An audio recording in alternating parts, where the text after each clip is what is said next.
नजरें हमारी बाज़ औक़ात औलादों पे पड़ती हैं। अगर हम अपनी नजरें औलादों पे डालें और बिस्मिल्लाह माशाअल्लाह ला कुव्वता इल्ला बिल्लाह पढ़ लें, हमारी औलादों में सालिही, सालिहियत और सलाहियत आएगी। ये दो लफ्ज़ याद रखिएगा। एक है सालिहियत।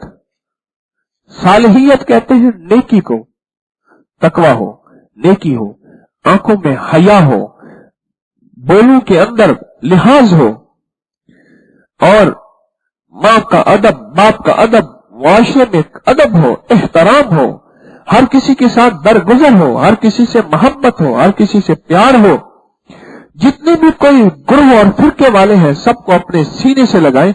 ये है सालिहियत, नेकी।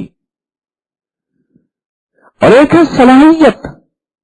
नेकी तो है, उसमें सलाहियत नहीं है।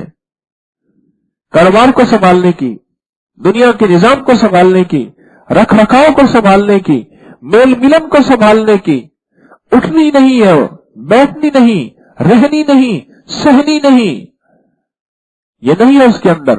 रहनी, बहनी, सहनी, कहनी, उसके अंदर ये चीजें है ही नहीं, सलाहियत ही नहीं है। बेचारा एक बेवकूफ सा है शक्ल।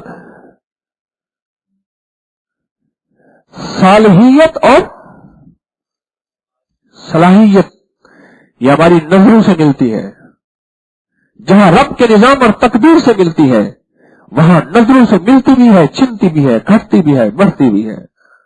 बाप की नजरें भी और मां की नजरें भी बच्चे को देखती हैं, और मां की नजरें बच्चे को ज्यादा देखती हैं। बाप तो परदेशी होता है, होटल की तरह घर में आता है, सुबह आया अपने धंधे पे चला गया, फिर शाम को आया। बाप तो परदेशी होता है और मां परदेशी नहीं होती। और बदकिस्मत घराने हैं जिनकी माएं भी परदेशी होती हैं,